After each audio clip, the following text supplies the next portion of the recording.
आज की अपनी इस वीडियो में मैं बात करूंगी परमानेंट सेविंग की और आरजी सेविंग की। आज के इस दौर में हमें आरजी सेविंग करनी चाहिए या फिर परमानेंट सेविंग, और किस तरह से हम पैसे बचा के हकीकत में जो ना अमीर बन सकते हैं और अपने हालात को चेंज कर सकते हैं। मैं आप लोगों के साथ शेयर करूंगी कि मैं किस तरह से पैसे बचाती हूँ। तो स्टार्ट करते हैं आज की अपनी वीडियो। बिस्मिल्लाहिर्रहमानिर्रहीम।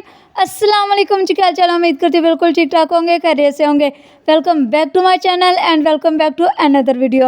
मेरी डेली रूटीन देखने के साथ साथ आप लोगों ने मेरी बातों को बहुत ही गौर से सुनना है, और इसके साथ ही मेरी आप लोगों से रिक्वेस्ट है कि मेरी वीडियो को एंड तक लाजमी देखिएगा। सबसे पहले बात करते हैं जी आरजी सेविंग पे। आरजी सेविंग किस तरह से की जाती है और इससे हमें क्या फायदा हासिल होता है। देखिए, आरजी सेविंग वो होती है कि आप लोगों ने किसी जगह पे पैसे रखे हैं और खुदा ना खास्ता अगर अचानक से कोई हादसा पेश आ गया, कोई इमरजेंसी हो गई है, तो आप लोग वहां से पैसे उठाएं और जरूरत के वक्त जो ना इस्तेमाल कर सकें। ये होती है आरजी सेविंग। मिसाल के तौर पे अगर आप लोगों का कोई बच्चा बीमार हो गया, आप लोग खुद बीमार हो गए, या घर का कोई और फर्द बीमार पड़ गया, या फिर कोई हादसा पेश आ गया, देखिए ये वो खर्चे होते हैं जो हमने कभी गिने ही नहीं होते। इस तरह के हालात में हमें जो है ना आरजी सेविंग बहुत काम आ सकती है। लेकिन इसके साथ साथ आप लोगों ने जरूरत और ख्वाहिश में फर्क भी समझना है। आप लोगों ने ऐसा बिल्कुल भी नहीं करना कि अगर आप लोगों को बर्गर खाने को दिल कर रहा है तो आप लोग सोचे कि हाँ भाई मेरे पास पैसे पड़े हुए हैं तो जो है मैं बर्गर मंगवा लेती हूँ। या फिर आप लोगों ने किसी का नया जूता देख लिया या फिर नया सूट देख लिया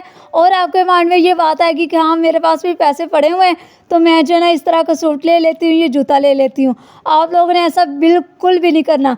जब बहुत ज़्यादा ज़रूरत हो ना, बहुत ही ज़्यादा ज़रूरत हो, तब ही आप लोगों ने अपने वो पैसे इस्तेमाल करने हैं। अब बात आती है जी सेविंग कैसे करें, चाहे वो परमानेंट सेविंग हो या फिर आरजी सेविंग हो। देखिए, घर के जो सरबराह हैं वो हमेशा सैलरी जो ना ला के घर की औरतों को ही देते हैं। तो जब भी आप लोगों को घर के खर्चे के लिए पैसे मिले ना, चाहे उनकी सैलरी 20,000 है, 30,000 है, 40,000 है या फिर 50,000 है, आप लोगों ने क्या करना है कि सबसे पहले घर के जो अखराजात है ना, ज़रूरी अखराजात है, उसके पैसे निकाल के फिर आप लोगों ने जो ना सेविंग के बारे में सोचना है। यानी कि अगर सैलरी जो ना 30,000 है ना, तो आप लोगों ने हर महीने जो ना 2,000 या 3,000 लाजमी सेव कर लेने हैं। इसके भी आप लोगों ने जो ना 2 हिस्से करने हैं, एक परमानेंट सेविंग और एक जो ना आरजी सेविंग। आरजी सेविंग के लिए आप जो है ना 500 अलग से करके रख लें, जबकि परमानेंट सेविंग के लिए आप जो है ना 1500 अलग कर लें। देखिए, आप लोगों की परमानेंट सेविंग वो होती है कि आप लोगों ने जो ना अपने पैसे 1 साल या फिर 2 साल तक जो ना देखने भी नहीं होते, बल्कि आप लोगों ने उन पैसों को छेड़ना तक भी नहीं है।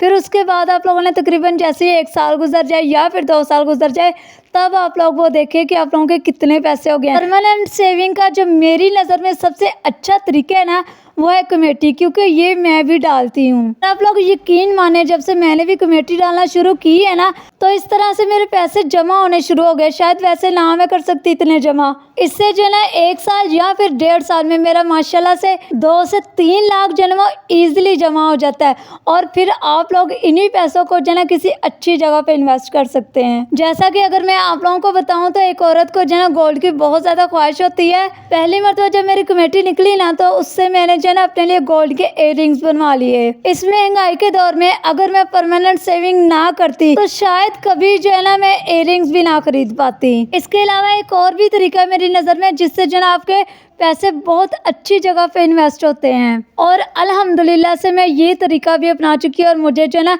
इससे भी डबल ट्रबल फ़ायदा हुआ है माशाल्लाह से। जब दूसरी मरतबा मेरी कमेटी निकली ना, वो थी तकरीबन 1 लाख की। मैंने क्या किया कि उससे जो है मैंने तकरीबन 30 या 35,000 के जो ना 2 बकरे ले लिए, क्योंकि बकरा ईद जो है ना उसमें तकरीबन 6 माह रहते थे। इन 6 माह में उन 2 बकरों की जो ना बहुत अच्छे से खिदमत की, यानी कि उनको बहुत अच्छा खिलाया पिलाया। हम लोग चूँकि गाँव में रहते हैं तो इसलिए जो ना हमें बकरे वगैरह पालने में कोई इतनी ज़्यादा मुश्किल पेश नहीं आती। तो जैसे ही बकरा ईद करीब आई ना, तो आप लोग यकीन माने एक बकरा जो है ना मैंने तकरीबन 80,000 का सेल किया।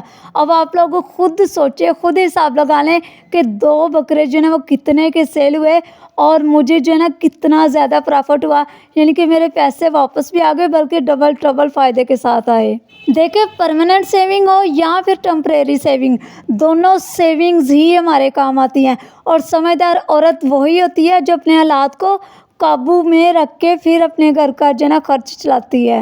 मैं तो आप लोगों से यही कहूँगी कि लोगों की देखा देखी जो है ना फजूल खर्ची बंद कर दें, उनको देख के जो है ना अपने पैसे ज़ाया मत करें, बल्कि सेविंग की तरफ ध्यान दें। आज ही से सेविंग करें, क्योंकि आज की हमारी सेविंग जो है ना हमारे फ्यूचर में बहुत काम आ सकती है। यकीन माने कि हमारा फ्यूचर सिक्योर हो सकता है। मेरी वीडियो अच्छी लगी हो तो एक प्यारा सा खूबसूरत सा कमेंट कर दें, मेरे चैनल को सब्सक्राइब कर दें। मिलते हैं नेक्स्ट वीडियो में। अपना बहुत ज़्यादा ख्याल रखिएगा। अल्लाह हाफिज़।